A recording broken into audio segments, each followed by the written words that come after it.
doctor Enrique Hans Mues Guizar, ¿lo dije bien? Sí, sí. Correcto. Gracias. Urólogo está aquí con nosotros esta mañana. Un placer, muchas gracias por la invitación, muchísimas gracias. A ti por venir. ¿Hasta dónde ha llegado la cirugía robótica? Sí, la verdad es que es un tema súper interesante y lo más importante, ¿a dónde ha llegado Querétaro? O sea, más allá de dónde ha llegado la cirugía robótica. Ajá. Querétaro ha sido un crecimiento impresionante en tecnología, siempre gracias a Dios en los foros que platicamos, así como ha crecido en economía, en la parte de empresas, la medicina no se quedó atrás y bueno, gracias a Dios tenemos uno de los mejores robots, no el mejor, yo creo que es el modelo más nuevo que existe a nivel mundial, lo tiene Querétaro. Entonces, sí, está padrísimo. Fíjate, recuerdo hace 40 años que corrías a otras ciudades en temas médicos, ¿no? Totalmente. Aquí no había una resonancia, una tomografía, era corre a México porque aquí no había el equipo, hoy ya lo tenemos. Ya, gracias a Dios, la verdad es que los avances han sido muy buenos y la otra es que cada día hay una migración más alta de gente con alta especialidad. Entonces, lo que está generando es una gran demanda de gente que antes se tenía que mover a Houston o a la misma Ciudad de México y hoy, bueno, estamos operando gente del extranjero aquí en Querétaro, que eso es algo también. ¡Qué maravilla! Pues es un logro y un orgullo porque creo que finalmente Querétaro en todos los sentidos es una ciudad que siempre habla bien de ella misma, ¿no? Exacto, Se han cambiado los papeles, ¿no? Antes iban a Houston, ahora los de Houston vienen para acá.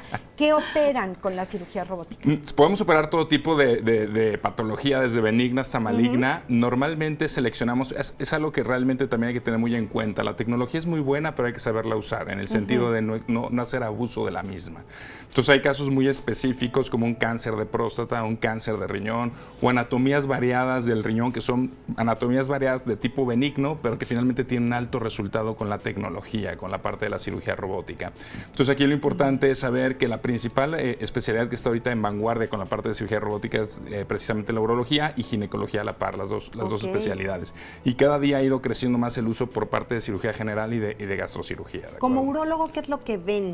Normalmente como urólogos nosotros, y es una muy buena pregunta, porque normalmente nos ubican atendiendo hombres y la ventaja es que en la urología, una patología como litiasis, que son piedras en el riñón, o infecciones de vías urinarias o incontinencia urinaria que se presentan mucho en mujeres, los expertos somos los urólogos. Entonces, el mismo robot en algunos casos de incontinencia, la verdad es que nos ha modificado mucho los tiempos quirúrgicos y el resultado final. Esto es la colocación de mallas, por ejemplo. Entonces, como urología vemos riñón, uretero, vejiga y exclusivamente en el hombre, por supuesto, la próstata, ¿no? Pero a nivel de mujeres, yo creo que la consulta es un 35% mujeres y el resto es de hombres. Por supuesto que vemos las dos patologías. ¿Cuáles pudieran ser las patologías más frecuentes en mujer? En mujer la más frecuente es incontinencia urinaria, infección de vías urinarias, y eso es un dato bien interesante. 35% de las mujeres van a tener una infección de vías urinarias en algún momento de su vida. El problema no solo es esto, el problema es una vez que ese 35% de mujeres presentan este tipo de infección, 50% de las mismas vuelven a repetirlo en un lapso de 5 años. Entonces, realmente es una patología muy común. Y algo que estamos observando mucho es la incontinencia urinaria, que realmente afecta la calidad de vida. ¿Esto tiene que ver con la edad, con los embarazos? Tiene que ver con los embarazos, tiene que ver con la edad y evidentemente tiene que ver con la parte del ejercicio. ¿A qué me refiero? El tema del peso. Cuando una mujer empieza a incrementar de peso, los tejidos empiezan a tener un poco más de tensión, empieza a haber cambios hormonales, empieza a haber cambios de anatomía por la presencia de antecedente de algún embarazo, que finalmente, más allá de que sea una cesárea o un parto, empieza a haber cierta tensión a los tejidos, se relaja un poco el piso pélvico y esto hace que la uretra tenga mucha movilidad.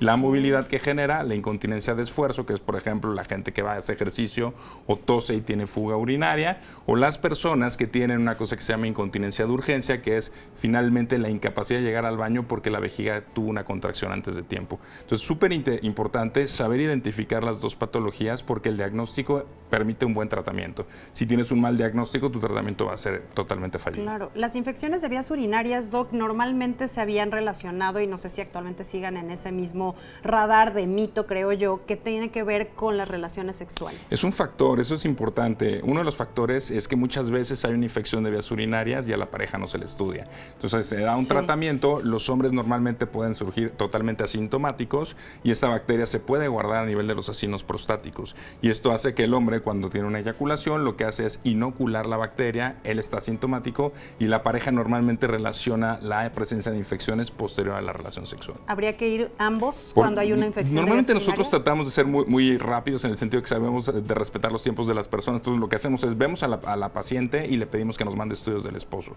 porque normalmente luego se vuelve un poquito complejo los traslados. Entonces la verdad es que no nos cuesta nada que si nos comparten un estudio de cultivo de esperma y un cultivo de orina, chequemos que no tiene la patología en ese momento. ¿Este hombre que es asintomático puede contagiar a otra pareja? Por supuesto, y aparte como no tiene ningún síntoma, no lo hace pues, de forma finalmente, no lo hace a propósito, es una forma donde no hay una detección de síntomas, claro, y en ese momento viene la inoculación, que es el depósito de la bacteria. Doctor, para detectar este y cualquier otra enfermedad dentro de urología, ¿también han cambiado los métodos? ¿Hay avances? Sí, por supuesto. De hecho, actualmente tenemos muchas partes de estudios moleculares, el famoso PCR, que lo que hace es identificar información genética de las bacterias, ¿de acuerdo? Y ahorita lo que estamos haciendo de algo que siempre les pedimos de favor es no tomen antibióticos sin tener un cultivo positivo.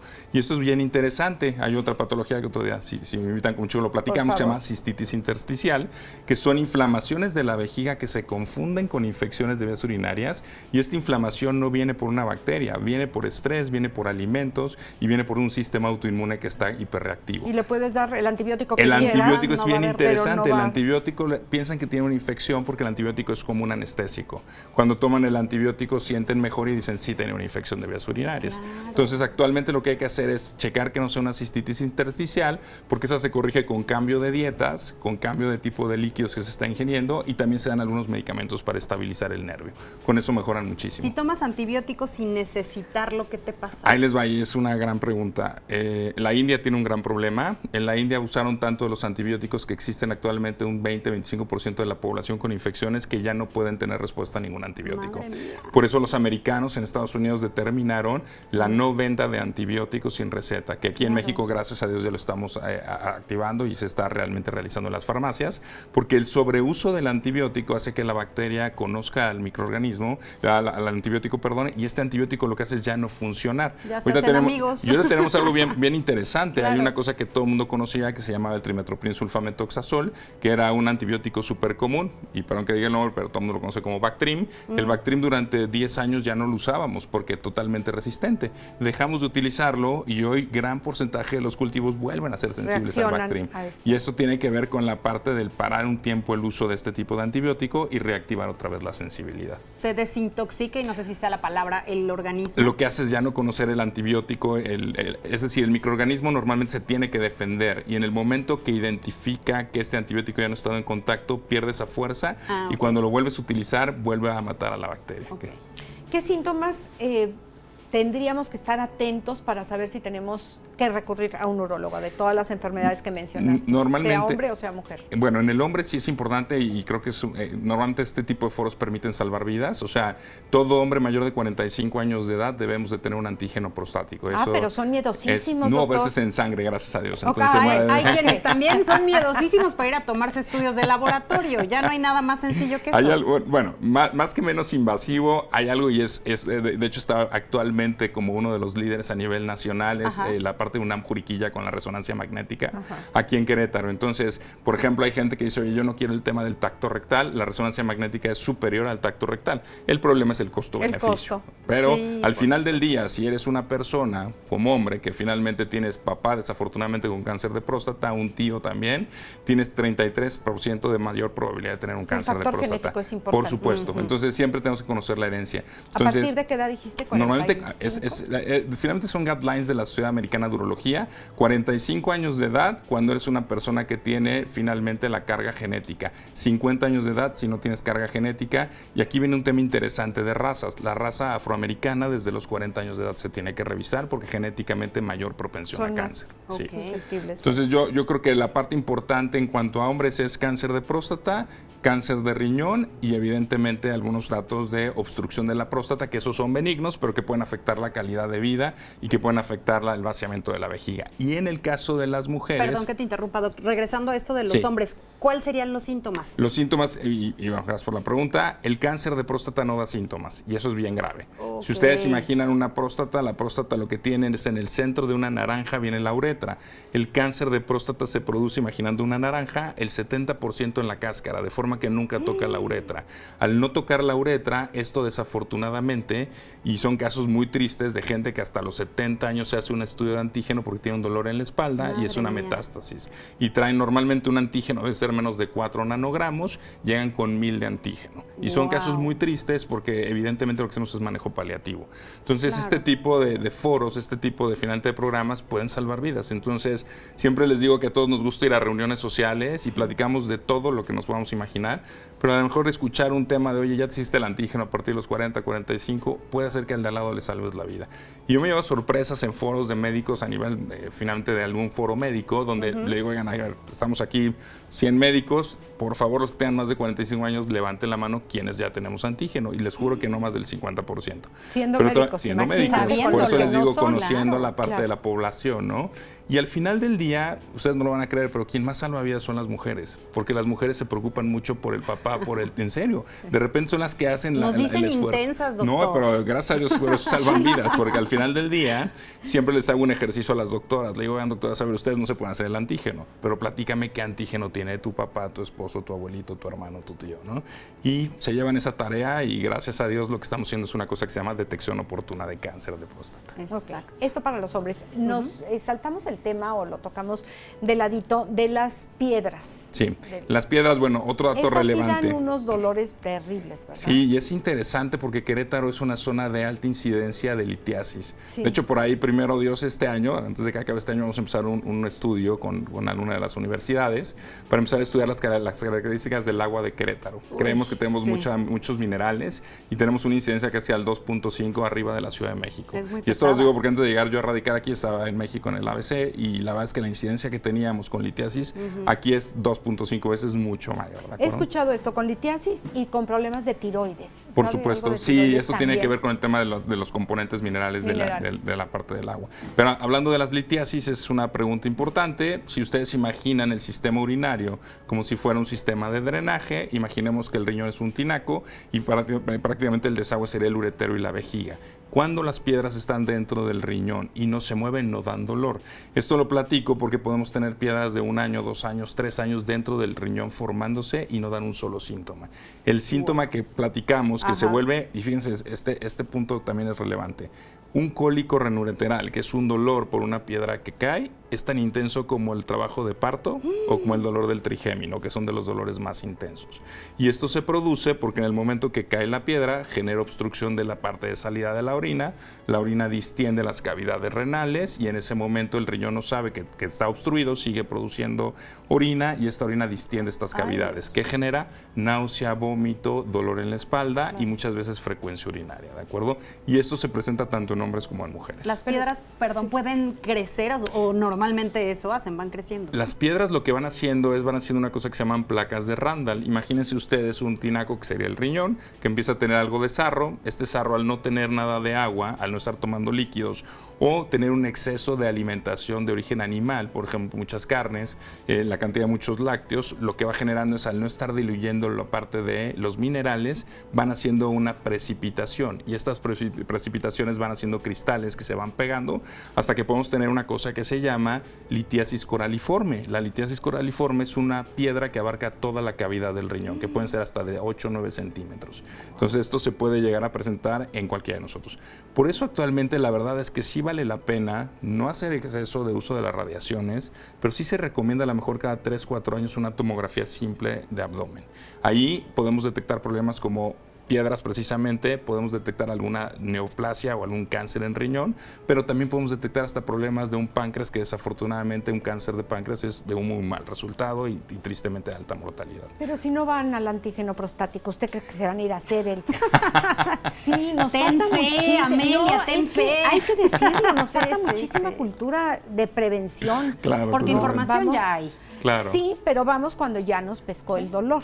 Sí, Ahora, totalmente en el caso cierto. de mujeres, ¿a qué tendríamos que estar atentas? Las mujeres yo creo que es súper importante en las vías urinarias la parte de infecciones. O sea, el primer detalle que detecten de ardor al orinar, frecuencia urinaria, es no se tomen, hay una sustancia que todas la deben de conocer que se llama fenazopiridina, que todo el mundo que se llama pirimir, que es una sustancia que orinan de color naranja, todas las mujeres traen en su bolsa luego este tipo de píldoras.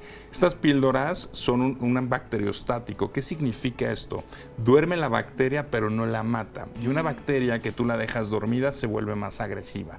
Entonces hemos tenido casos, hace poquito recibimos una paciente muy jovencita, 22 años, haciendo procesos de absceso en los 2 riñones. Eso es muy grave porque si un absceso renal no lo logras controlar, nos ha tocado quitar riñones, pero no es lo mismo quitar un solo riñón a que te quiten los 2 órganos. Entonces, yo lo que recomiendo es siempre que haya ardor al orinar, frecuencia urinaria, sensación de cansancio, fiebre o escalofrío, normalmente las mujeres pueden tener una infección de vías urinarias, que es lo que debemos de cuidar. Y la otra parte importantísima, la gente que llega a tener tabaquismo, o sea, que fuma, que ojalá que eso ya no está de moda, dejen de fumar porque es la causa número 1 de cáncer de vejiga. Y lo estamos viendo mucho en mujeres a raíz de que la incidencia del tabaquismo se igualó. Antes era como muy dado en el hombre fumar, la mujer no le gustaba, empiezan a fumar los 2 géneros y evidentemente lo que genera es una incidencia altísima de cáncer de vejiga. Entonces, realmente otro estudio muy sencillo que deben de hacer es el general de orina. Examen general de orina, vale la pena que lo hagan. Para nosotros es una gran radiografía con una sustancia que es finamente chica y que aparte es barato el estudio. Me encanta saberlo. Doctor Enrique Hans-Muez, pues de verdad muchísimas gracias, se nos acabó el tiempo, pero ojalá que creamos conciencia con estos temas. Si Dios permite, alguien muchas quiere gracias. ponerse en contacto con usted, ¿en dónde lo localiza? Bueno, está una de mis asistentes en contacto, el 442-130-7530. ¿Y está en qué hospital? Estamos en Star Médica Querétaro y en el Ángeles Centro Sur. Perfecto, muchísimas gracias. Un gusto, gracias a ustedes, muy amables. Gracias, hacemos una pausa, regresamos con Ana Descalza y los ahuehuetes.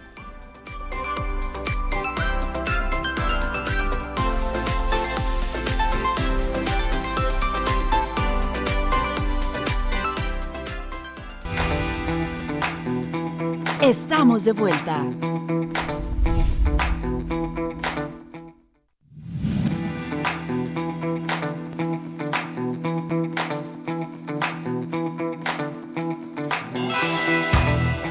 Ana Descalza, pero qué gustazo tenerte aquí, como todos los viernes. ¿Cómo estás? Muy bien, ¿y ustedes cómo Bien, están? que nos vas a platicar de los ahuehuetes. ¿Qué árboles más maravillosos? Sí, son el árbol nacional. Es el por árbol algo, ¿no? nacional, el ahuehuete. Sí, y uno de los más bonitos que existen en el mundo, yo creo. Seguro que sí. Sí. ¿Por qué es el árbol nacional? ¿Tenemos muchos? ¿Es de los que más hay? ¿O quién México lo es hizo el lugar de nacional? origen de los ahuehuetes y Ok. se distribuye en México. O sea, es nativo de México, es solo nuestro.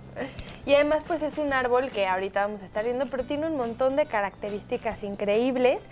Ha sido sagrado desde tiempos prehispánicos y hasta ahora, o sea, tú ves un ahuehuete y sabes que es así un gran abuelo o una gran abuela, ¿no? Porque son bien antiguos. Bueno, digo, hay obviamente muchos jóvenes, pero pueden vivir tanto tiempo que ven nuestra historia pasar y permanecen y permanecen y permanecen.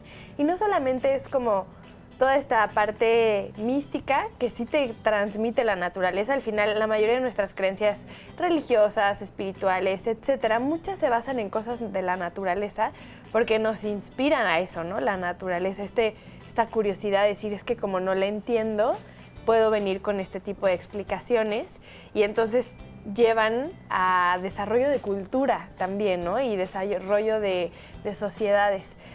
Pero el ahuehuete, además de toda esta parte hermosa cultural que tiene, es un integrante súper importante de los ecosistemas. Ok. Primero es importante saber que no es un árbol. Estos ahuehuetes son de la familia Cupressaceae, que son cipreses. Entonces, están más emparentados con los pinos que con las plantas con flor. O sea, como en una manzana, una guayaba, un pasto, etc. Esto quiere decir que ellos no generan flores. Lo que hacen es que tienen una cosa que se llama estróbilos, que tienen una parte femenina y una masculina, como las piñas de los pinos. No tienen flores. Esto implica que, bueno, no es necesariamente así, pero en muchas gimnospermas, que así se llaman estas plantas que no tienen flor, la polinización es a través del viento. Al ser árboles súper antiguos, antes de que existiera así el boom de los insectos y la polinización, Bueno, entonces era más fácil transportar el polen a través de ¿qué? Pues del viento, del aire. agua, etcétera. Entonces lo que hacen son unos estróbilos, que son como unas cositas alargadas, en donde hay polen, y unos más chiquitos en donde vienen los óvulos, la parte, digamos, femenina del árbol. El viento va llevando el polen, y cuando choca la parte masculina, el polen que va en el aire, con la femenina que está colgada, pues entonces se hacen como las semillitas, que están en una especie de piña pequeñita. Hacen por piña un montón de semillas, y muchas sí germinan, o sea, tienen una alta tasa de germinación, pero no todas se establecen. Porque para que un ahuehuete sobreviva es muy complicado. Es como lo de las tortugas, 1 de cada 100. Bueno, con los ahuehuetes ha de ser como 1 de cada 1000. Entonces, una de cada esas semillitas va a llegar a un lado correcto y va a comenzar a crecer. Cuando es una planta pequeña son súper vulnerables. O sea, imagínate que ese árbol que estamos viendo en pantalla para los de tele, o si has visto el árbol milenario de Oaxaca, todos estos árboles gigantescos que tienen diámetros que Era lo pueden... que te decía, parece que el tronco es enorme. Que no sabes si es un solo tronco, son muchos. Parece que salen muchos troncos de la misma raíz. Sí. Exacto. Toda esa cosa gigantesca, primero fue una plantita con un tallo como de verdolaga, ¿no? Imagínate. Todo Entonces, enclenque. Sí, y tiene que ir agarrando fuerza, generando su corteza y poco a poco creciendo. Entonces, toda esta etapa de que es un árbol grande y ya establecido, desde que inició siendo una plántula, es una etapa muy vulnerable.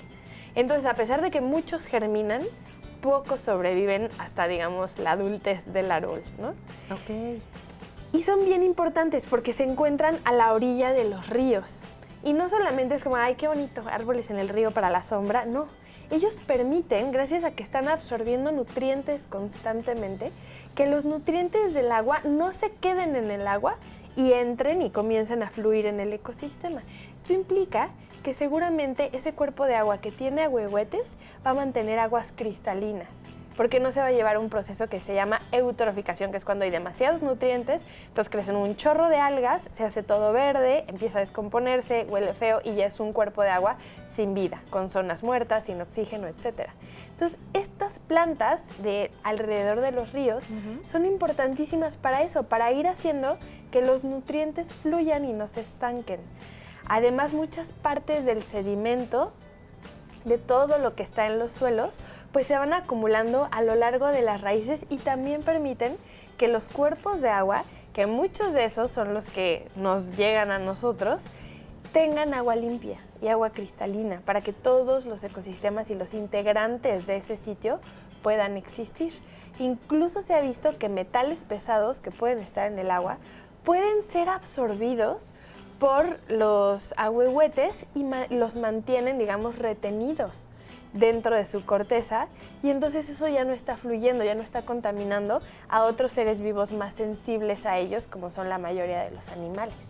A lo mejor no sea tan sencillo y a lo mejor hasta imposible el llevar un ahuehuete a esos cuerpos de agua que están todos contaminados. ¿Es viable? No. ¿De qué dependería? O sea, deberíamos fomentar que los ahuehuetes germinen y cuidarlos para que crezcan en los cuerpos de agua. Digo, si hace tanta maravilla, podríamos apoyarnos en llevarlos para otro lado. Imagínense esto, un lugar de río con ahuehuetes se llama un bosque de galería. Y para mí es uno de los ecosistemas más hermosos que existen, porque son ecosistemas mágicos, así de un río cristalino custodiado por árboles gigantescos que te dan sombra todo el tiempo, y se hace un túnel así de verdad mágico, ¿no?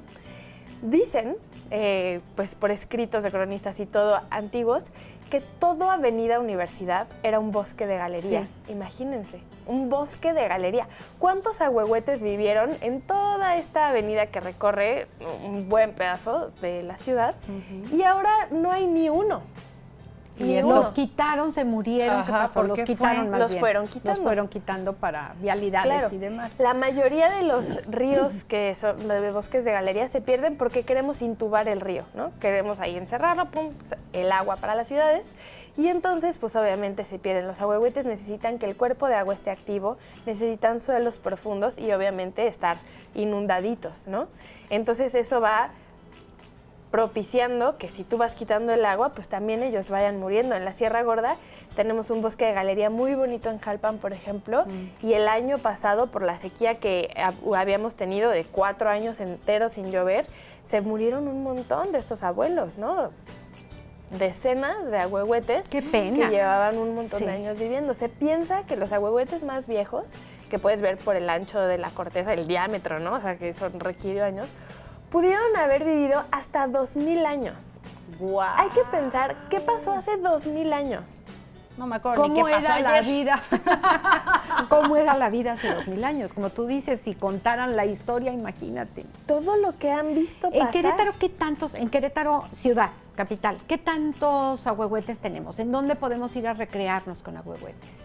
Pues fíjate que en la ciudad, el ahuehuete más grande que teníamos se quitó hace ya varios años. Era este grandote que estaba en Avenida Que fue Universidad. toda una polémica. ¿Te acuerdas? Sí, claro. Uno gigantesco, Pero que que era se el árbol de la enfermó, ciudad. decían, está enfermo, había que quitarlo. Sí, bueno, ya todo eso es una discusión Sí, no importante sabemos si porque sí o si no. la enfermedad tampoco es como, o sea, si yo estoy enferma no me matas, ¿no? Claro. Porque Tratamos de tengo un curarte. inmunológico. Buscamos al Sí. médico especialista en tu enfermedad para que te ayude y te salve. Claro, pues está enfermo, córtalo. Sí, claro. ¿Quién es el médico especialista en ahuehuetes o en todo lo que tiene que ver con Sí, árboles? no serían ahuehuetes, pero puedes buscar un biólogo, puedes buscar un horticultor, puedes buscar todos estos pues profesiones enfocadas hacia plantas, especialmente un botánico, por ejemplo, claro. que te puede orientar cómo hacer podas sanas, cómo saber si ¿Tiene está una plaga esto o que no? tiene, claro, si esa plaga se puede controlar o si puedes seguir viviendo con esa plaga, ¿no? O sea, es normal. A veces pensamos como que la naturaleza tiene que ser pulcra, ¿no? Perfecta. Pero no, o sea, yo hace justo unas semanas que estaba en la Sierra Gorda, tuve la fortuna de poder recostarme en un ahuehuete y tomar una mini siesta en lo que Qué rico. hacíamos cosas y me llené de hormigas porque claro, o sea, es una corteza como muy arrugadita y claro que es un ambiente perfecto para que haya un montón de animales, es parte de lo que genera ¿Y los propios biodiversidad. animalitos pueden ayudar en estas plagas o no Por necesariamente? supuesto, esto sucede justo también con nuestras enfermedades en la ciudad, pero muchas veces no nos damos cuenta. Pero al final, las redes tróficas que se han generado en los ecosistemas son funcionales y estables. Entonces, si tú empiezas a quitar componentes, tú tienes un ahuehuete que tiene chinches, tiene hormigas, tiene otras plantas alrededor, tiene aves arriba, Entonces, el ahuehuete genera sombra. Esa sombra permite que, no sé, haya hormigas. Las ciertas otros insectos más grandes Arañas se comen a las a las- hormigas. Llegan las aves y se comen a las arañas, etc. Si tú quitas, por ejemplo, a los ahuehuetes, ya no va a haber las aves, porque no van a poder anidar ahí, se van a ir al otro lado. Entonces, las arañas, pues ya no van a tener depredador, tienen van a empezar sombrita, a ya no hay crecer. hormigas. Y luego te vas a quejar de que hay un montón de arañas. Claro, todo tiene Pero un en porqué. realidad es que vamos quitando componentes y esta funcionalidad que llevaba cientos de años como estableciéndose, se va perdiendo. Y no quiere decir que siempre tenga que estar igual, porque al final la vida es dinámica y no hay que olvidar eso. Sí, claro. Al final todo se va adaptando y se va como arreglando, pero estos bosques de galería, que son ecosistemas importantes y muy poco valorados, normalmente no sabes qué es un bosque de galería, ¿no? O No. sea, si vas y preguntas, ¿has ido a un bosque de galería? No, a una galería, pues de arte sí, ¿no? Ajá, y tienen cuadros de bosques, pero Claro, hasta ahí. pero es bien Ajá. importante que pues nos hagamos conscientes de la existencia de estos espacios y que busquemos verlos, ¿no? O sea, buscar, normalmente también les llaman a los ahuehuetes sabinos, les llaman el árbol del tule. Entonces buscar normalmente un lugar que se llama el Sabinal va a tener sabinos o va a tener ahuehuetes. Y entonces ir a visitarlos. Hay por aquí cerca en Huimilpa, normalmente en las cañadas, donde se asientan los ríos, ahí suele haber bosques de galería. Entonces, sí hay lugares donde puedes ir y visitarlos y como apreciar como toda su interacción y también conectarnos con toda nuestra historia, porque todo esto, hasta incluso el árbol de la noche triste, súper famoso que ya no está, pero ahora están sus hijos, que dicen que ahí Hernán Cortés lloró, ¿no? Lloró. Y el otro día yo estaba platicando con un amigo muy querido justo de Jalpan, Juan Pablo, de Sierra Bonita, si van a Jalpan, coman ahí en Sierra Bonita. él me estaba platicando así como, no, pero es que sabías que en realidad Hernán Cortés se hizo súper amigo de Moctezuma y lo que pasó fue que hubo como el hermano de Moctezuma se enojó y no sé qué, y empezamos a platicar y entonces me dice así como, y en realidad Hernán Cortés lloró por la muerte de Moctezuma, que era su amigo. Entonces, una plática como de 2 horas, gracias a una de Huehuete se dio, en donde se compartió historia, en donde salieron un montón de cosas. Muchos conocimientos. Todo conectado en Ahuehuetes. Me encanta. Está maravilloso y la verdad es que sí, la naturaleza nos regala cosas preciosas que luego los hombres hacemos todo lo posible por darles en la torre. Ojalá que cuidemos más. Cuidar nuestro planeta. Muchísimas gracias, Ana. Te encontramos Ana Descalza en todos lados. En todos lados y especialmente en YouTube. En YouTube. Hay un video nuevo para que lo vean. Que está buenísimo. Muchísimas gracias. Gracias, Nosotros corazón. continuamos con medicina estética. Interesante.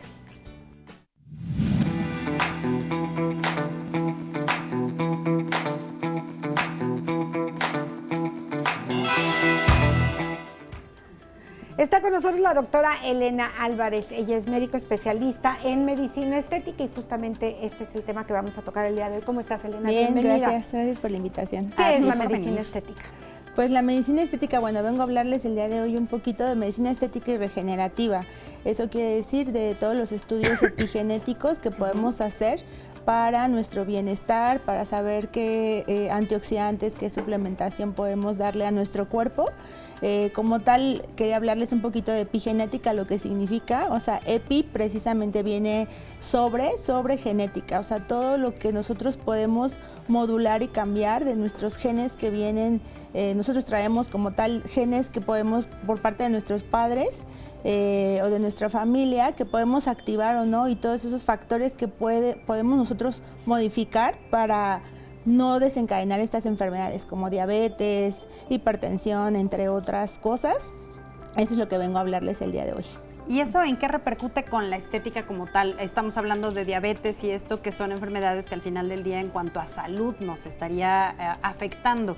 Pero estéticamente, ¿qué vendría o en qué vendría a ayudar justo esta situación de epigenética? Pues precisamente la durabilidad de los tratamientos, incluso a nivel de flacidez, todo viene a través de nuestro cuerpo, de lo que nosotros pues comemos, ¿no? Hay pacientes que llegan conmigo y van a inyectarse o aplicarse un tratamiento, pero sin embargo, si dentro de nuestro cuerpo no estamos bien, entonces pues se expresa en la piel, desde un acné, una rosácea, viene a nivel intestinal. Este estudio nos indica nuestro microbioma, o sea, qué microorganismos, no nos dice algo específico, hay otros estudios ya más específicos para indicarnos qué parásitos, qué bacterias tenemos en sobrepoblación a nivel intestinal y que nuestra piel viene desencadenando ese tipo de acné o rosácea. Fíjate que, pero nos da datos generales. Claro, como que hace algunos años parece que no sabíamos muchos de estos estudios de epigenética, no sabíamos mucho. A mí me llama la atención y se me hace muy interesante saber personas que están sanas ahorita o que no han manifestado ninguna enfermedad, que sepas lo que hablabas de epigenética, que a lo mejor tienen un problema que no se ha desarrollado de alguna enfermedad, como puede ser la diabetes, porque bueno, si sabes que tu mamá era diabética o tienes antecedentes diabéticos, pues es más probable que lo sepas. Pero si no hay un antecedente y a lo mejor tú genéticamente tienes la posibilidad de ser diabética, en este ejemplo, pues antes no se sabía y ahora con estos estudios de epigenética se saben. ¿Cómo se realizan estos estudios? ¿En qué consisten? Sí, el estudio sobre todo es un estudio de cabello, se obtiene muestras de cabello de 4 a 5 hebras de la zona occipital, de la parte de atrás del cabellito. De la nuca, amigos. Ajá. Y estos estudios se mandan, bueno, tenemos un dispositivo, que es un dispositivo alemán, que se llama Epix Life. Y a través de este viene todo, o sea, nuestro cabello almacena, nos puede dar cuenta lo que son las vitaminas que estamos deficientes o estamos bajos, también los metales pesados que nosotros llegamos a acumular con el medio ambiente, con las ondas que nosotros estamos tanto, no solo con el celular, electromagnéticas, intoxicación, o más que intoxicación, el medio ambiente. Hay pacientes que me han llegado que por ejemplo, ni siquiera yo sabía a qué se dedicaban, ¿no? Y no, pues ya cuando sale todo su estudio epigenético, dicen, no, pues es que yo estoy en contacto con lo de las uñas, ¿no? O con tintes, o con cosas que también a la larga puede afectar. O sea, a ver, aclárame lo de las uñas. El tener o ponerte uñas de acrílico, cosas Sí, de estas, por ¿puede tener alguna repercusión? No, no para ti, pero para pacientes que precisamente están durante el día, Que se dedican a precisamente su esto. medio ambiente es todos los activos que pueden estar utilizando para las uñas.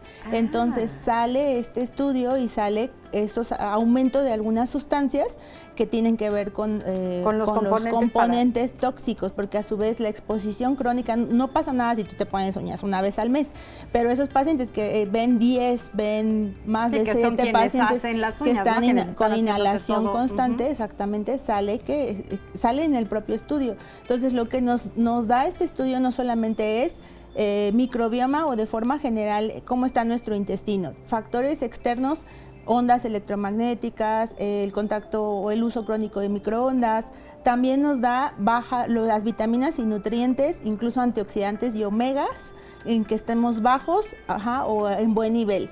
Y también por igual nos da lo que es a nivel de flacidez, lo que decíamos. Hay algunas vitaminas que si nosotros estamos bajos, lo que yo decía, el nivel de tratamiento, así yo ponga el mejor bioestimulador de colágeno, si no preparamos a nuestro paciente, si no le damos ese aporte nutricional a nuestro cuerpo, pues yo le voy a inyectar tratamientos que a su vez pues no van a tener adecuada durabilidad, o el paciente no va a haber efecto, no va a haber cambio para el rejuvenecimiento facial. O pacientes que incluso vienen a control de peso también. Hay pacientes que tienen están bajo en ciertas vitaminas porque también te indica factores de sueño, estrés, o sea, te dice, es un plan de 90 días, el estudio lo dice, obviamente si hay que interpretarlo, porque si necesita ese apoyo médico, o sea, no es lo mismo que yo te lo dé y lo leas, y es muchísimo, ¿no? El estudio. Pero en ese nos enfocamos para que nosotros decimos el 90 días en los cuales te dice qué alimentos incluso para tu cuerpo, para ti, porque es personalizado, te están provocando más inflamación de Ay, qué en tu maravilla. cuerpo. Entonces, y igual no es que te suplementes para todo, también te dice el estudio, estás bajo en estas vitaminas, te sugiero estos alimentos. Yo trabajo con una nutrióloga, ella es la que me da ya los planes. Yo no soy nutrióloga, pero yo te llevo todo el plan de suplementación y de factores de decirte bájale a esto, súbele a esto, pero en conjunto con ella pues me da un plan en donde te dice qué alimentos, para que no todo sea suplementación, también lo podamos obtener de algunos alimentos de estos no y estos sí. Y en ese plan de 90 días posterior podemos volver a repetirlo. ¿Por qué 90 días? Porque eso es lo que tarda el recambio celular en nuestro cuerpo. Entonces es como nosotros podemos decir un antes y un después de que hiciste durante esos 90 días para ver, pues incluso trabajar quelaciones en algunos pacientes para quitar esos metales pesados. No es solo hacerte quelación por quelación. ¿Qué es quelación? La quelación es una sueroterapia que anteriormente les había platicado, en donde ponemos unos activos que barren. ¿En la vena? En la vena, Como si fuera suero. que si fuera sueroterapia, pero barren con todos esos metales pesados que están almacenados en nuestro cuerpo, en nuestra sangre.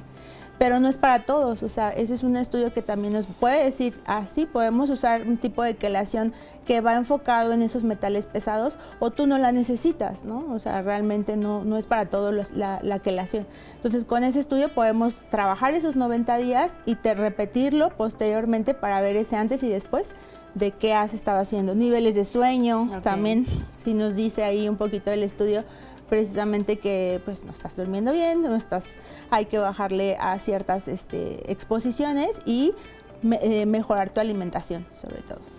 Y yo creo que mencionas algo muy importante. A veces nos recomiendan o le preguntamos a alguien, oye, qué bien, ¿qué estás tomando? Pues, ¿qué tal suplemento?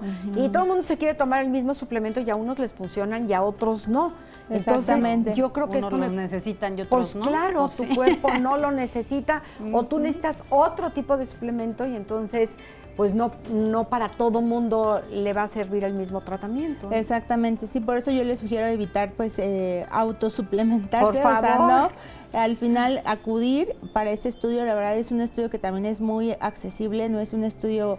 Hay otros estudios que sí ya a nivel intestinal, pacientes con rosácea o con problemas que tienen un poquito más intensos, se puede decir, son a lo mejor no accesibles, pero este estudio, o sea, el costo promedio del estudio va entre 2,000 pesos, 2,500 pesos, entonces es muy accesible para podértelo hacer y para de ahí partir si tú ¿Y te quieres solo es un suplementar. cabello? Son 4 cabellitos, que se obtienen, si se obtienen, se mandan se colocan en una cajita, yo los mando a procesar y más o menos el resultado, de 2 a 3 días ya tenemos el resultado. Les hago una consulta ya posterior basado en todos los resultados que tuvieron. Y sí le digo al paciente, tráete todo lo que tomas, porque la mayoría de mis pacientes que llegan sí mínimo toman un suplemento o una vitamina, pero a veces no es la necesaria que debemos de estar tomando o consumiendo. Y hay veces que cuando vamos a este tipo de lugares en donde nos dicen para que te veas muy bien y un tema más externo, porque la piel, porque el cuerpo, porque nos vamos más justo hacia lo de afuera sin saber que evidentemente lo importante o de donde parte es qué es lo que tenemos por dentro y en este caso la alimentación, la hidratación, la suplementación y saber que de ahí deberíamos de partir, no nada más llegar y me inyecto. Saber qué me voy a inyectar si es que me lo voy a por eso poner. ahorita va muy enfocado en muchos lugares lo de medicina funcional. Entonces, ¿por qué? ¿Qué es la medicina funcional? Basado en eso, basado en tu calidad de vida, tu medio ambiente, los factores ambientales que tú tienes para desencadenar o no ciertas enfermedades, pero más que eso, pues para que te veas bien, para que te veas radiante, para que tu piel y tus células estén adecuadas, ¿no? Estén funcionando, porque todo se basa en procesos enzimáticos en nuestro cuerpo, todo. O sea, yo ahorita que estoy estudiando la maestría en regenerativa me he dado como cuenta de muchas cosas que a veces las haces empíricamente, pero ahorita ves eso, ¿no? Que todo ya nuestro cuerpo está exactamente con base científica y sabes que no es lo mismo, de hecho sale antioxidantes. Yo prescribo mucho la peróxido dismutasa, que es un antioxidante potente en el cuerpo. En este estudio sale qué niveles tienes, si son altos o son bajos, y si realmente necesitas esa suplementación o no es necesaria. Y sí, me he topado con que muchos pacientes que no, en cosas que tú piensas que están bajos, están bien, en niveles adecuados. Y lo que menos piensas sale alto. O sea, incluso cuando yo me lo hice, ¿no? Igual lo mismo. Decía, yo no me daba cuenta que el pollo lo consumía los 7 días casi de la semana. Y dentro de los alimentos que a mí me salió en mi estudio es el pollo, ahorita suspéndelo, ¿no? Y yo me quedé así, ay, pues es mi primer alimento, ¿no? Pero te das cuenta que a veces tú pues crees que comes bien. En automático. En automático, pero no, o sea, hay que hacer un poquito balanceado, consumir un poco más de pescado, de omegas. Variado. Y no automedicarse. Y no automedicarse, exactamente. Parecen muy inofensivos los suplementos y no pasa nada y luego te dicen, es natural. Pues sí, hay cosas naturales que también matan, así es que tengan cuidado con lo que se tomen. ¿En dónde te podemos localizar? Pues estamos en Soft Clinic, nos pueden encontrar como softclinic.net y estamos en Candiles y Juriquilla, para que nos contacten. Estoy yo como doctora Elena Álvarez.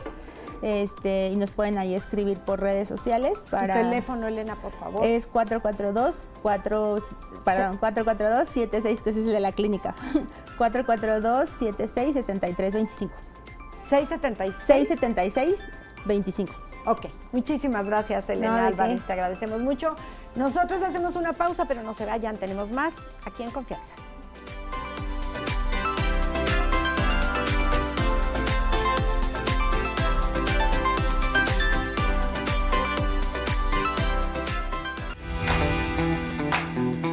Estamos de vuelta. De vuelta aquí, por supuesto, con muy buenos temas. ¿Y cuántos de nosotros de repente decimos, yo ya estoy listísima, ya estoy listísimo, es momento de avanzar, es momento de mi crecimiento personal, pero ¿cómo saber si realmente estamos preparados? Bueno, para ello está aquí con nosotros Elizabeth García, ella como entrenadora mental nos va a hablar de este tema. Mi querida Eli, bienvenida, ¿cómo estás? Gracias, Sara, pues muy feliz de la invitación, siempre estoy muy feliz de venir. Muchas gracias, nosotras de recibirte y sobre todo tocar temas como este, donde pudiéramos dar por hecho que ya nada más por tener cierta edad ya estamos listos para crecer. Exacto. ¿Cómo saber y a qué crecimiento te estás refiriendo? Sí, sobre todo, mira, cuando hablamos en temas de estar listos para crecer, estamos listos para un progreso, estamos listos para ir a un nivel diferente del que estamos ahora. Ok. Eso es importante que reconozcamos. Ahora, algo que sucede con el ser humano es que quien no se da el permiso para crecer es él mismo. O sea, La misma persona la la misma que se pone el persona. pie. Exacto. O sea, Ok. ahora sí que como dicen algunas personas, a veces dormimos con el enemigo. Entonces, a veces tú ya estás listo. En realidad, ¿sabes qué? Yo creo que siempre estamos listos, Sara. Siempre estamos listos. Si vivimos una situación compleja, sale todas tus habilidades y resuelves la situación. Eso quiere decir que siempre estamos listos. El problema es las creencias que tenemos sobre nosotros mismos Claro. de irnos a siguientes niveles. Porque aparte nos ponemos el pie, como decimos, porque tenemos el miedo, porque creemos que no podemos, pero todo eso está en nuestra mente al final del día. Exacto. Mira, lo que necesitan las personas para realmente dar el paso y darse el permiso del crecimiento es que tienen que tener una visión de ellos mismos en la cual realmente los inspire, realmente los mueva. Si esa visión que tú tienes del futuro no te inspira, realmente no te mueve, ¿Esa visión tuya del futuro? exacto, Ok. esa visión tuya del futuro, lo que va a pasar es que no vas a tener esta como motivación para que puedas hacer las cosas. Es muy importante que tengas una claridad de en dónde quieres estar y lo más importante, Ara, ¿por qué quiero estar ahí? Porque a veces queremos las cosas por diferentes cosas, diferentes banalidades, por un tema de ego, pero... Un tema ¿tú qué económico. Sí, un tema económico, Sí. pero si nos ponemos a pensar realmente, ¿por qué quieres eso? O sea, cuando alguien quiere una casa, o sea, la persona dijera, pues porque todos debemos de tener un hogar. Sí, pero ¿por qué quieres cierta especificación de esa casa? ¿Qué te va a dar de beneficio? Entonces, la persona empieza a indagar y a cuestionar sus propias metas. Creo que la parte del cuestionamiento sobre nosotros mismos y nuestras propias metas es algo que evitamos hacer. Y Sí. evitamos hacer porque nos da miedo desmotivarnos. No, es que si empiezo a cuestionar me voy a desmotivar. Cuando en realidad, cuando empezamos a cuestionar, empezamos a aclarar lo que queremos y empezamos a definir. Exactamente. Exacto, Realmente porque... vamos a saber para qué y por qué lo queremos. Exacto, porque, por ejemplo, hay personas que me dicen, yo quiero vender mucho más, Eli. Ah, bueno, ¿cuánto quieres vender más? Ay, no, pues quiero vender 50% más de lo que vendo ahora. Y la persona no se da cuenta que vender más va a representar que dedique más tiempo y vea menos a su familia. Entonces, ya cuando vende más, vuelve conmigo y me dice, no, es que ¿sabes qué? Ya no tengo tiempo para mi familia, ya no disfruto, ¿no? Y le digo, entonces, ¿qué era lo que tú querías? ¿Ganar más? Sí, ganar más, pero ¿necesitabas trabajar más? No, entonces esa es la definición que tenemos que hacer. Quiero ganar más de manera estratégica, pero yo no tengo que trabajar más. Y si hubiera creado un plan para eso. Pero tú dijiste más ventas, entonces ahí tienes más ventas, pero sin vida, ¿no? Exacto. Entonces tenemos que ir aclarando qué es lo que yo quiero y nos da miedo como aclarar porque creo que desde niños se nos vendió la idea de, ay, ¿todo quieres? Pues sí, es mi vida, es mi existencia, todo Pero quiero. no todo se puede, nos decían. Al mismo tiempo, ¿no? Ujú. Y está bien, pero... Claro, pero sí hay una manera de poder... Yo creo que va con la organización, Sí, ¿no? sí. Porque ahorita que decías el foco, ya tienes la meta, ya tienes el objetivo, sabes qué es lo que quieres, qué maravilla. Pero a partir de que ya lo sabes, ¿cómo poder llegar a eso? Luego quieres encontrar como soluciones por todos lados y haces Exacto. todo sin terminar nada y te sumas a X, Y, Z para poder alcanzar esa meta, pero te vuelves como una revoltura, no sé si sea la palabra, de actividades en donde al final del día te estás poniendo el pie, aunque tengas el objetivo muy claro. Exacto, porque entras como en un ciclo destructivo de tu propia meta más que constructivo, Correcto, ¿no? En el sí. cual te llenas de actividades, te sobresaturas, ¿no? Pero aquí es importante decir una cosa, ¿por qué la persona se sobresatura?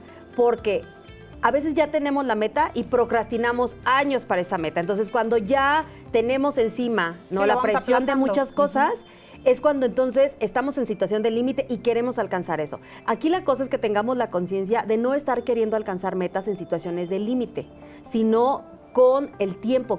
Tú lo dijiste la palabra clave, la organización. Sí. Si yo tengo una organización sobre lo que quiero, puedo organizarme para llegar a ello. Entonces, aparte de la visión, es ya que sé que quiero, ¿con qué herramientas cuento? ¿Qué pasa conmigo? ¿Estoy lista para eso? Y comenzar un plan o comenzar a implementarlo, ¿no? Algo que es súper importante después de que ya acciono, porque a veces la gente cree que quiere algo, accione y ya lo va a tener. No. Después de que accionamos, necesitamos hacer sostenible lo que estamos haciendo. La constancia. Exacto, la Sí. constancia, la disciplina de mantener una cosa. Vamos a pensar en alguien que su meta es bajar de peso, ¿no? Entonces dice, ya voy a empezar la dieta y ya voy a bajar. No, no es así. Se va a necesitar mucha constancia, Claro. nuevos hábitos, ¿no? Entonces, como decía Albert Einstein, o sea, no podemos obtener resultados distintos si somos la misma persona. Entonces, debe haber cuando un cambio. queremos, exacto, una meta diferente o que nuestra vida cambie, tenemos que ser otras personas. ¿por dónde empezar? Porque si no nos queremos cuestionar de alguna manera es porque también nos tenemos cierto, no sé si miedo a justo esa introspección. ¿Sería empezar a conocernos? Sí, Ana, es muy buen punto el que acabas de mencionar. Yo creo que el que nos detengamos un momento, yo siempre le digo a mis alumnos, detente un momento y di, a ver, fuera de lo que todos piden de mí, fuera de lo que quieren mis papás, de lo que quiere mi pareja, ¿yo qué quiero? Yo qué quiero para mi vida personalmente, para mi carrera profesional. Es importante el cuestionamiento individual. Después del cuestionamiento individual ya viene que selecciones que sí se puede y que no, porque tenemos que, yo siempre les digo a mis alumnos, sueña como un niño, pero aterriza como un adulto. Entonces, Claro. como niño así tienes todas las ideas, ¿no? Y quieres Y todo una se mansión. vale pensarlo e imaginarlo, Exacto. claro. Pero de ahí a que tocamos tierra como adultos, que decimos qué se puede concretar, ahí tiene que entrar tu versión madura, adulta, responsable, suficiente, ¿no? Para crear un plan estratégico a esa meta. Claro. Pero ¿Todos sí. maduramos? Sí, Ara. ¿En algún momento? Sí, ¿sabes ¿Hay esperanza qué? para sí, los hay que no? esperanza porque sabes que la vida, pues con todo lo que vamos viviendo, nos obliga a tener esa madurez. Ok. Es necesario. Sí. En los chavos, ellos que pues normalmente son como más soñadores, ahorita por algo lo decía, sueña como niño, aterriza como adulto, pero entre niño y adulto están estos adolescentes, estos jóvenes que dicen, es que yo ya me vi, voy a terminar la carrera, voy a hacer, voy a esto, voy a aquello, y en ese quiero llegar a cómo poder aterrizarlos sin quitarles las alas. Mira, es importante en el tema adolescente, por ejemplo, ahora, aunque no lo creas, es la etapa de definición de lo que va a ser una persona en la vida. A veces creemos que es ya la adultez, saliendo de la carrera. No, las personas tienen una definición de sí mismos en la adolescencia. Es cuando la adolescencia, que es más o menos de los 14 hasta los 19 años, muchos creen que es menos, ¿no? Hasta los 19 años llega la adolescencia. Y las personas empiezan a definir muchos temas de identidad. Entonces, ahí están ellos en una defensoría, ¿no? De sus propias ideas. Aquí es importante que la forma en la que lidiamos con ellos es que nunca minimicemos sus ideas, ¿no? Sí. Nunca las minimicemos porque ellos están en una lucha con el mundo y también contigo, ¿no? Entonces es importante no minimizar esas ideas, pero sí empezarlos a hacerlos sentir adultos. Tenemos que empezarles a comentar, claro, pero como tú que ya vas a la adultez y que vas a llegar a grandes niveles, o sea, como si lo empoderaras como adulto para que él empiece justo a tomar ese rol. Porque es una etapa en la que tienen que dejar pues esa niñez y esa adolescencia y eso para convertirse en adultos. Entonces, gradualmente tenemos que ir teniendo conversaciones de adultos con ellos. Hacerle referencia a que ellos son adultos para que empiecen a tomar ese rol como esa responsabilidad. Es algo, cuando a mí me dice un alumno, porque trato con alumnos de esa edad, y me dicen, cuando mis papás me dicen que ya voy para la adultez, Eli, me preocupo, pero también me entusiasma que me digan eso Claro. y que ya no me traten como un niño. Y suele pasar también que así como los chavos que son súper creativos y ya se ven y se visualizan con esos logros y esos éxitos, hay otros tantos que a lo mejor no sé si sea por tema de personalidad, pero llega un punto en el que este tipo de situación de saber que ya voy a dar el brinquito a la adultez los frena y los mantiene pasmados. Mejor no me muevo, mejor no hago nada, mejor no, ni siquiera lo sueño, porque Exacto. no sé si lo vaya a poder hacer. Sí, fíjate que ese punto es muy importante porque también me tocan jóvenes que dicen, no sé cómo hacer para que mi hijo, es lo que estabas diciendo, madure, Ajá. ¿no? Para que mi hijo llegue a entender que ya va a pasar a la adultez. Es importante que gradualmente les dejemos actividades en las que ellos vayan viendo que ser adulto no es algo de lo que se tengan que espantar. Por ejemplo, le digo a papás que tienen hijos como muy temerosos a la vida y demás, que tienen mucho que ver los papás, porque ellos lo formaron y ellos les dieron esta protección. Claro. A veces se enjuicia, ¿no?, al adolescente, pero ellos lo formaron. Claro. Entonces hay que hacer conciencia. Tomar responsabilidad. Exacto. Y ir gradualmente, por ejemplo, le digo, déjale que el domingo él elija la comida del domingo.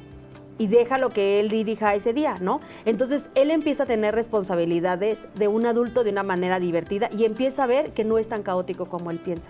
Entonces, podemos empezar a hacer que su cerebro reciba. Acuérdate que para que una persona pueda implementar un nuevo proceso en su vida, su cerebro lo tiene que aceptar. Entonces, al que tenemos que convencer es a todo nuestro sistema de creencias, a toda nuestra mente, a todo nuestro pensamiento. Una vez que nuestra mente acepta algo, ya se puede implementar. Pero si ella no lo acepta y tiene un rechazo, no hay manera de que la persona pueda ¿Y cómo evolucionar. poder convencer a mi mente? Esto, tienes que empezarle a mostrar escenarios en los cuales ella en el plano físico vea que esto no es tan complicado. Entonces, Ok. es como un niño, la mente es como un niño. Entonces, mira, no es tan difícil. Entonces ella dice, ah, sí, por ejemplo, el niño que no quiere pasar a ser adulto, pero tiene actividades de adulto ligeras, divertidas, empieza a decirle a su cerebro, mira, no es tan complicado, mira, fue divertido hoy, y ahí es donde él se da el permiso de empezar a crecer.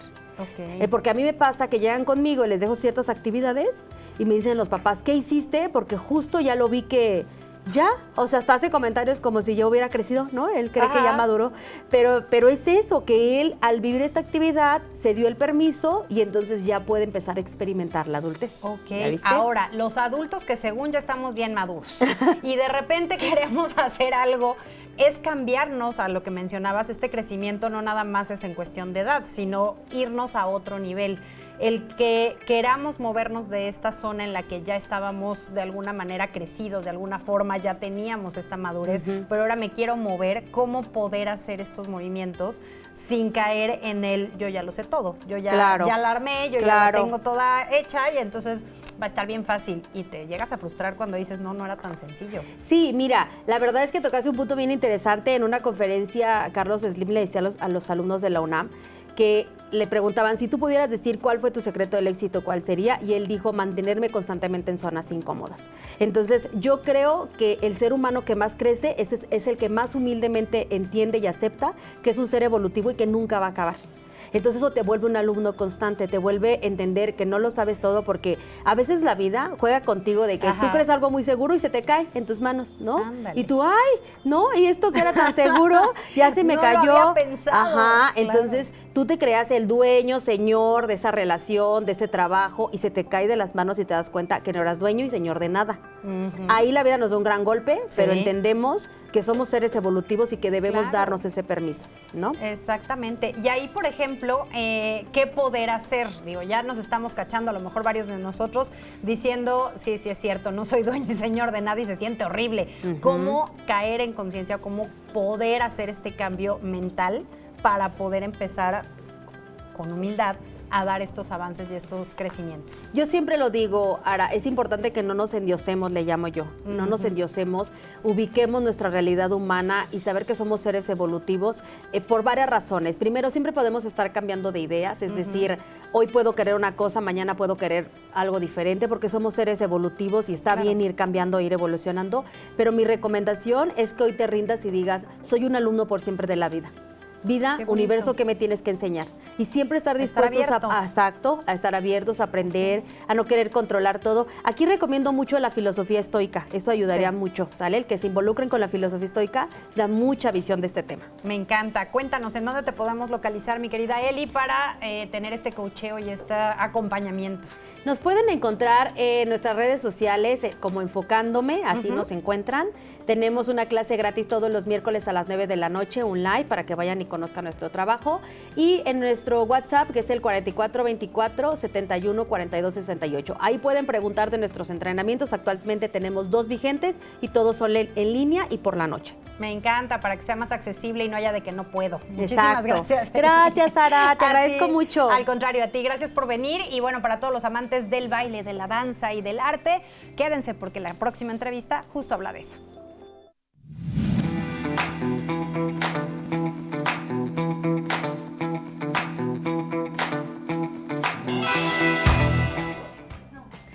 De la Universidad de las Ciencias nos visita y nos da muchísimo gusto Juan Pablo Sánchez, maestro de este proyecto y de esta universidad, y Mónica Gil, que también es maestra de esto que se llama Obra Dancística Eclipsis y Las Gatas sobre el Tejado. Así se llama toda esta obra.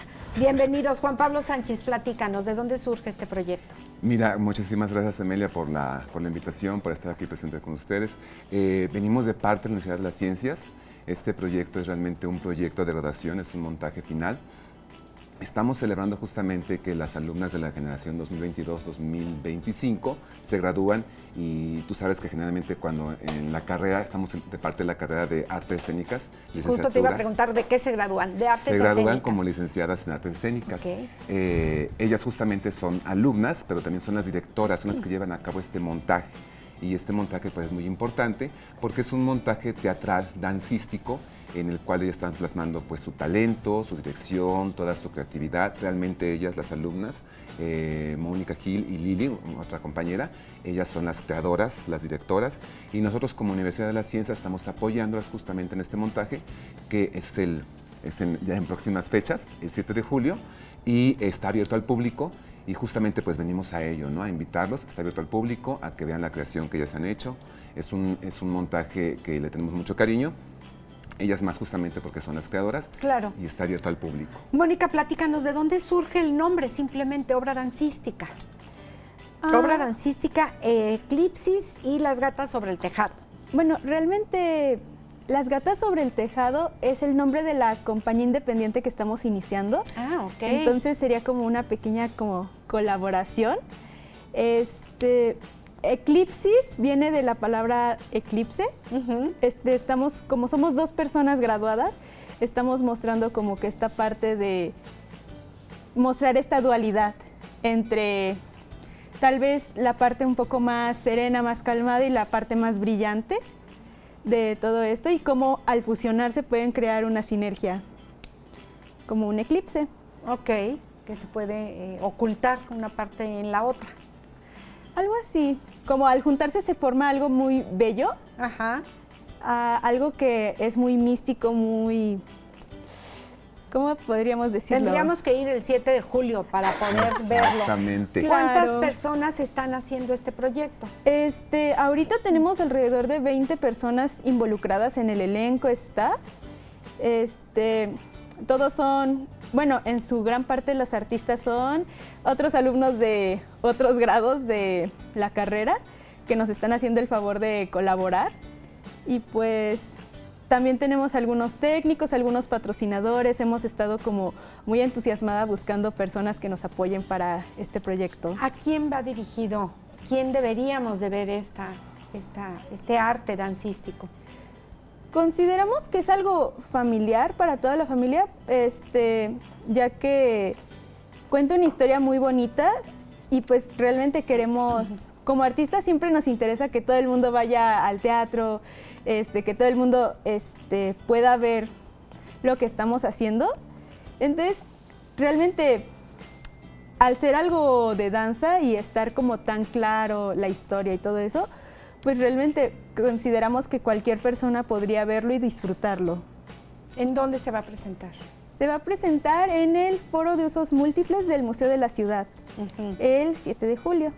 7 de julio, ¿a qué hora, Juan Pablo? A las 8 de la noche, la recepción es a partir de las 7:30 en el Foro de Usos Múltiples, como bien dijo Moni. Y aquí muy importante, Amelia, si me lo permites mencionar, pues claro, están invitadas todas las personas, es un público, está abierto al público obviamente, y aquí a uno pensaría, ¿no? A lo mejor no es que es como para artistas o gente que sabe de baile, ¿no? Que le gusta el baile, pero realmente aquí lo interesante también de la historia que ellas plasmaron, que ellas crearon, es que justamente está abierto al público y a través se junta el teatro con la danza. Sabemos que a través del bello arte de la danza podemos contar historias con el cuerpo, ¿no? Con la música. Entonces aquí lo interesante es que es una historia abierta para todo el público, en donde no solamente pueden asistir a bailarines o actores, sino que tú vas a ver como público una historia dentro de ese montaje dancístico. A través de ello hay una narrativa, hay una dramaturgia, una historia de ellas dos, pero sin vender mucho la historia, una historia de ellas dos, pero plasmadas a través de la evolución dancística, y hay una historia ahí, hay una dramaturgia mezclar ahí de cómo fue surgiendo esto, obviamente hay un inicio, un desarrollo, hay una trama interesante. Le vamos a entender. Se le va a entender, seas porque luego bailarino, ves, ¿no? dices, qué bonito bailan, pero ¿qué me habrá querido Hay decir? una historia. Aquí sí le vamos a entender. Sí, le van a entender perfectamente porque hay una historia de la evolución de la danza, de cómo surgió, qué tienen que ver ellas. Hay una parte dramática, hay un eclipsis. Ajá. Entonces hay una parte, hay toda una historia que cualquier persona le puede entender a través de esto que se está contando de la evolución de la danza y cómo hay una historia protagonista donde ellas son las protagonistas en esta teatro y Ya. danza. Juan Pablo, en la Universidad de las Ciencias, ¿qué se aprende? ¿Qué carreras hay? Pues contamos con carreras como licenciatura en artes escénicas, derecho, psicología, y también hay algunas maestrías que están desarrollando, además del área de contaduría. Okay. Y me imagino que están próximos a terminar el ciclo escolar para que sea una opción para quienes esté buscando ahorita carreras. Así es, sí, ya está por terminarse el ciclo. Nosotros estamos ubicados en la calle 5 de Mayo, antes de llegar antes de que termine, no sé si recuerden que calle 5 de Mayo se transforma en Juan Caballero de Ocio, al llegar a Circunvalación, casi esquina con Circunvalación. Perfecto. Ahí estamos ubicados. Y pues la invitación está abierta, Amelia. Es muy interesante el proyecto. Es una única función, pero se va a entender perfectamente. 7 de julio en el Museo, ¿me dijiste? De Arte. De la ciudad. Perdón, el Museo de la Ciudad. Sí. En el Museo de la Ciudad. Ahí se van a... ¿A qué aspiran los que trabajan en este proyecto? No solo en el proyecto, sino ¿cómo te ves tú trabajando en dónde, Mónica? Realmente ahorita me gustaría viajar y conocer pues realmente del arte, no solo queretano, sino de otros lugares.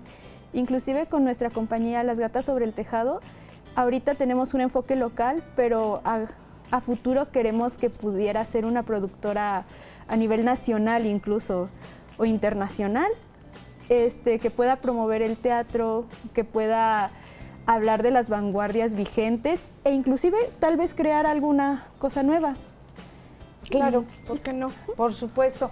Pues yo les quiero agradecer y bueno, desearles mucha suerte, mucho éxito en este proyecto que ya es una realidad y vuelvo a decirles, ahí hay una buena opción para quienes estén buscando un lugar donde desarrollarse, donde quieran estudiar.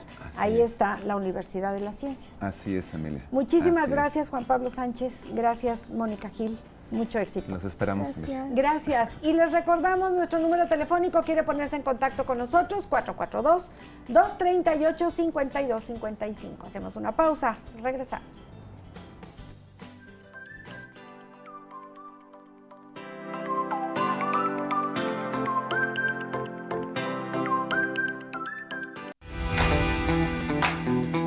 Estamos de vuelta.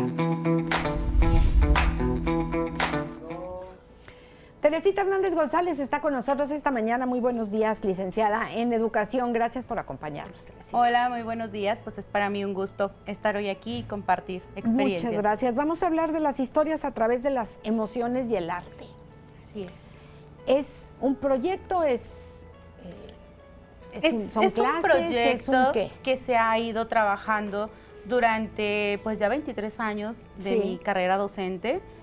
Vaya, en cada escuela a la que vamos intentamos estar compartiendo esta disciplina, ¿no? Dentro de lo que es la educación primaria.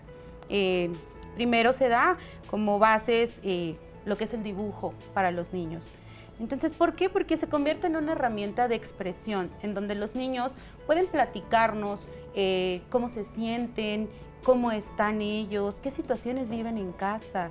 ¿Por qué? Porque a la edad que ellos tienen es difícil que te platiquen cómo se sienten. Sí, es a través del juego. Claro. de los Entonces, dibujos, a través del claro. dibujo y del juego son las herramientas esenciales para que ellos puedan estar expresando, ¿no? Y que uno como maestro también sea como esa guía que lleva y canaliza a los niños, que les enseña a regular las emociones, ¿no? Por ejemplo, estás en el salón de clases y comienzan ellos a trabajar lo que es español, matemáticas, las materias como básicas, pero si un niño emocionalmente no está bien, difícilmente va a poder acrecentar sus conocimientos, ¿no?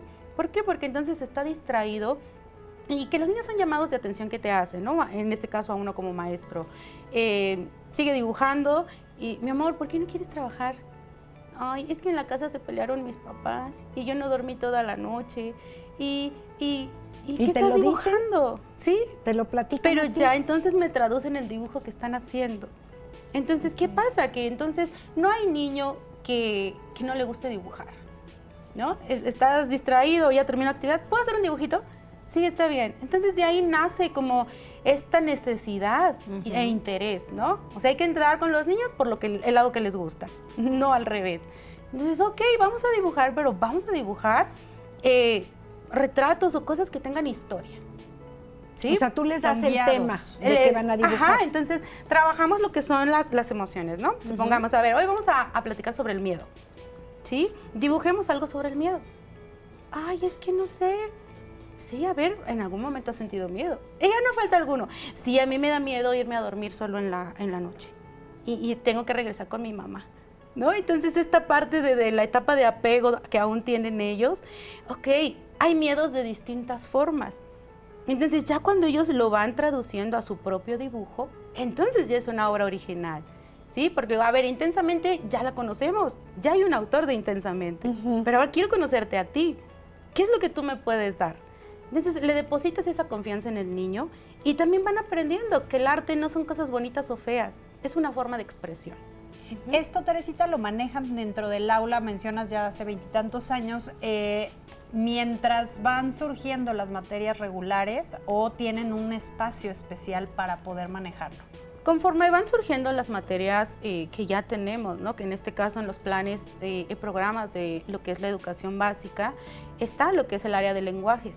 Entonces el arte pues es una parte del lenguaje, claro, ¿no? Donde los niños van expresando y lo vamos trabajando por lo regular cada viernes, ¿no? Pero después se convierte en una disciplina favorita para ellos, que entonces sí la utilizo como esa parte de, a ver, ¿quién quiere mañana aprender a pintar un paisaje?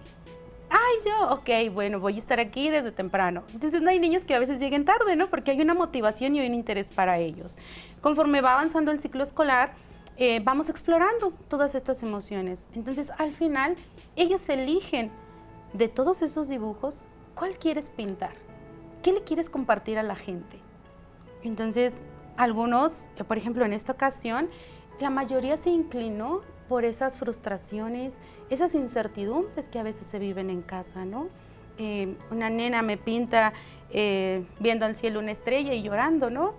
Y digo, a ver, platícame de qué se trata. Es que mi papá se fue en la noche porque discutieron, pero yo lo extraño. Ay, qué horror. Sí, me explico. Te cuentan entonces, todo el drama son familiar. detalles que pasan y los niños son honestos con su vida. Entonces, ¿tú ¿qué vas ocurre? un día a la semana o tienes un grupo y eres Tengo maestra? un grupo. Tú das clases Yo en doy una clases escuela. en una escuela. Sí. Entonces, es ahí donde hacemos esa, ¿sabes? Se convierte como en una familia. Sí, porque entonces los niños llegan y desahogan esta parte, ¿no? No, Que y a es veces le necesaria. tienen más confianza a la maestra que a la mamá. Sí, en O están más ocasiones, horas ¿no? al día con la maestra que con los que padres. en la familia. Entonces, ¿qué es esta parte? Invitar a los padres, ¿no? A ver, está pasando esto, ¿no? El niño me ¿Y está tu propuesta, externando. Teresita, es como para que en casa también podamos hacer esto o para que más maestros hagan esto que estás haciendo tú? Bueno, puede ser las dos partes, ¿no? Pero una de las principales sería que las escuelas buscáramos detonar o fomentar esta parte, ¿no? Porque los niños hoy en día están más en las redes sociales. No es malo, pero no hay un control como tal. No, yo creo que sí es malo.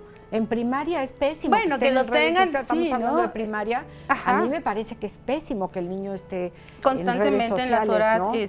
viendo la cuestión telefónica. Hay algunos que las aplican para ciertos programas, ¿no? Pero por ejemplo, depende de la edad matemáticas también, y demás. ¿no? Y depende de la edad que tiene, ¿no? Si es primaria. pueden sí, sumar ahorita, o no. en este caso, pues mis estudiantes son de tercer año, entonces son... De primaria. De primaria. A veces casos que también de intentos de suicidio, ¿no? Ay, qué barbaridad. Donde dices, ¿por qué?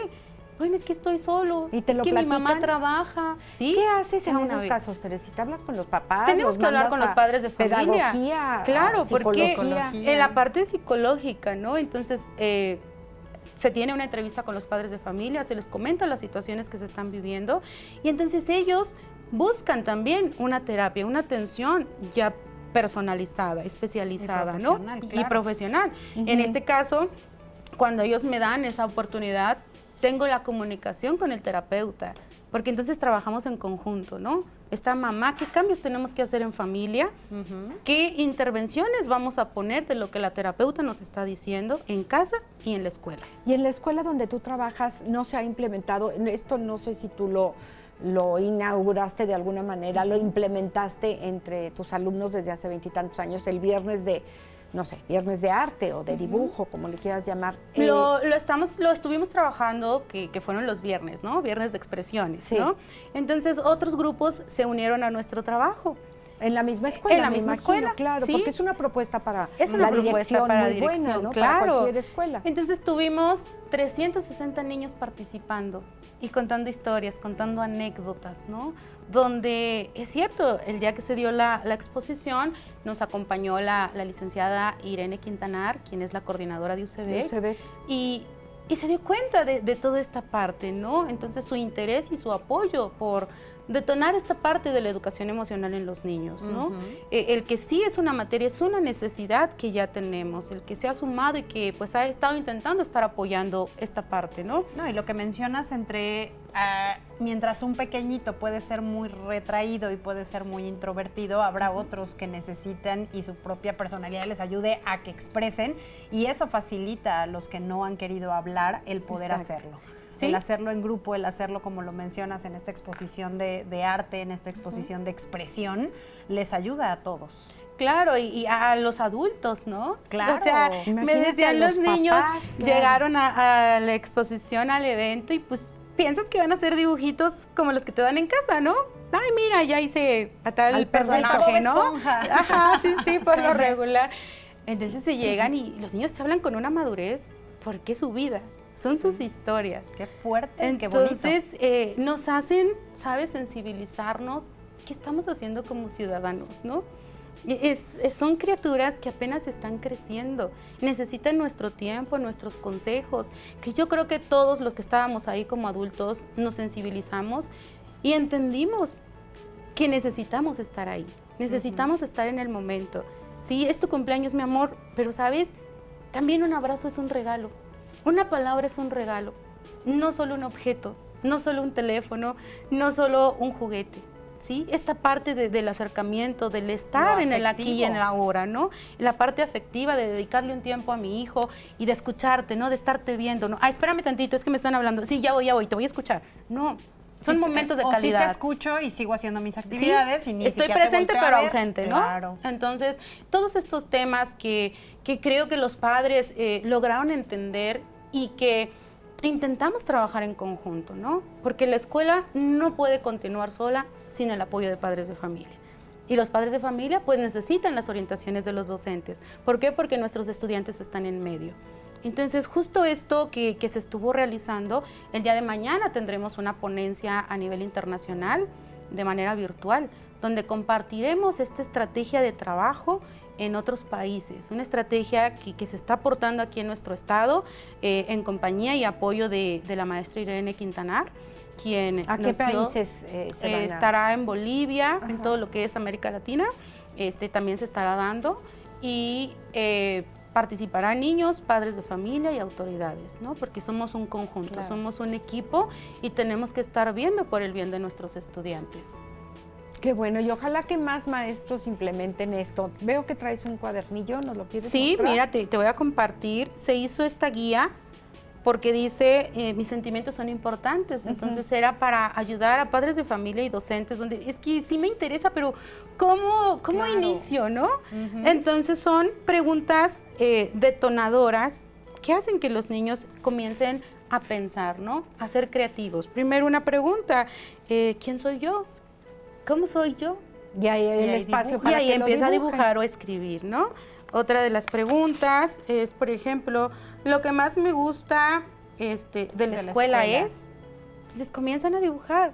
Sí, es como un diario, pero finalmente a través del dibujo y donde les das el espacio para que ellos puedan expresar aquí su creatividad. Claro. ¿Sí? Entonces ya una vez que ellos tienen todos estos dibujos, deciden cuál quieren pintar. Entonces lo llevamos también con esta parte profesional artística porque el día domingo se inaugura en el Museo de la Ciudad una exposición de los niños junto con los padres de familia. Este próximo domingo, ahí estaremos, quien nos guste acompañar. A las 10:30 de la mañana se estará inaugurando esta exposición de la Escuela Rogelio Garfias, a los cuales pues quiero felicitar por ser tan valientes, ¿no? No cualquier adulto te dice, esto me está pasando, ¿no? Y los niños sí, se atreven a decirte, esto me da miedo, esto está pasando en mi casa, yo quiero ser así, ¿no? Claro. Nos hacen reflexionar. Claro. ¿Se necesita la autorización de los papás para poder hacer esta exposición de los... sí, de la presentación, sí, claro, se platicó con ellos desde antes para que autorizaran, ¿no? Porque son siempre legalmente los tutores de ellos, ¿no? Para que puedan ser entrevistados, que puedan difundirse este trabajo, ¿no? Entonces, los padres, ¿qué padre no te va a decir? Sí, quiero que mi hijo sea el artista, ¿no? Claro. Quiero que él sea la estrella. Y son chicos de tercero de primaria. Son niños de tercero. Bueno, en este caso nos acompañan niños de primer año, de segundo, tercero, cuarto y quinto. Ok. O sea, Sí. este proyecto ya se extendió a toda la escuela. A la mayor parte, Prácticamente somos 18 menos- grupos, Ajá. entonces ahorita la mitad es la que está participando y ya esperemos que el próximo ciclo sea entonces sí toda la escuela de manera general, ¿no? Ojalá y que cada vez más escuelas se sumen a esto, educación emocional y expresión artística infantil. Quienes quieran ponerse en contacto, a lo mejor nos están escuchando padres de familia o maestros de otras escuelas que digan, pues yo quiero ver cómo le hiciste, porque no es nada más dibujar algo, sino tienes una metodología. Sí, claro. ¿Cómo se pueden acercar a ti, Teresita? Les compartí ahorita un QR, igual y ahorita nos ayudan a proyectarlo para que ahí a través de esas redes podamos estar en comunicación y en lo que podamos estar apoyando, ¿no? Y que pues siempre recordarles que cada escuela tiene áreas de oportunidad, así como las tenemos en casa, como Claro, personas, ¿verdad? sí, sí. Pero el siempre trabajar en conjunto, el estarnos apoyando por el bienestar de los pequeños. ¿Sí? El día de estar ahí. mañana tienes esta certificación. Hay una Mañana certificación. tenemos esta certificación y el domingo la exposición en el Museo de la Ciudad a las 10:30 ¿Y de la la mañana. certificación está enfocada a quiénes? A los ¿Maestros? docentes, ¿no? O sea, puede verla todo público general, pero más enfocada a los profesores. ¿Será mañana? ¿A qué hora es? Mañana a las 10:30 de la mañana estará saliendo. Y la exposición es el domingo a las 10:30. No, perdón, me equivoqué. Mañana la exposición es a las 12 del día. Mañana sábado, presentación. la Mañana certificación. sábado, la certificación. Mañana sábado. La certificación y la exposición. Y la Me perdí exposición un poquito. es el domingo. El Ok. domingo a las 10:30 de la mañana. Ok, perfecto. Mañana sábado, muy bien, muy buen día para que todos Claro. los que quieran certificarse, bueno, pues ahí Sí, está. y que pues también entendamos que el arte es una disciplina, no es algo tan sencillo de hacer, donde los niños también ven lo que son las matemáticas. Hice un pequeño ejemplo, lo voy a pasar rápidamente, donde aquí, por ejemplo, para hacer un rostro, ¿no? Tienen que Hacer la cuadricular, cuadrícula. ¿no? Estar esta parte de la parte espacial, después detonar en lo que es los tonos, ¿no? En la parte grisalla, reacercarnos a lo que es la piel, porque de hecho nuestra piel va por capas. Y ya al finalizar, poder tener un retrato. Entonces es todo un proceso Claro. que a veces no se ve. Esta certificación, Teresita, ¿quién la avala? ¿Es de la SEP, de la UCEBEC? La avala el Departamento de Bolivia, que es una asociación de mentores, se llama, ellos relacionados con el tema educativo. Entonces ellos van a dar esta certificación a todos los docentes que estén interesados en revisar cómo se trabaja esta parte de la educación emocional y el arte. ¿Por qué Bolivia? Porque quisimos en esta ocasión invitarlos en esta parte Y ellos son los que certifican. y ellos son los que certifican. Ok. Así es.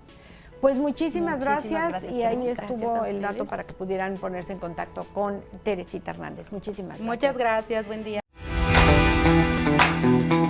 Estamos de vuelta.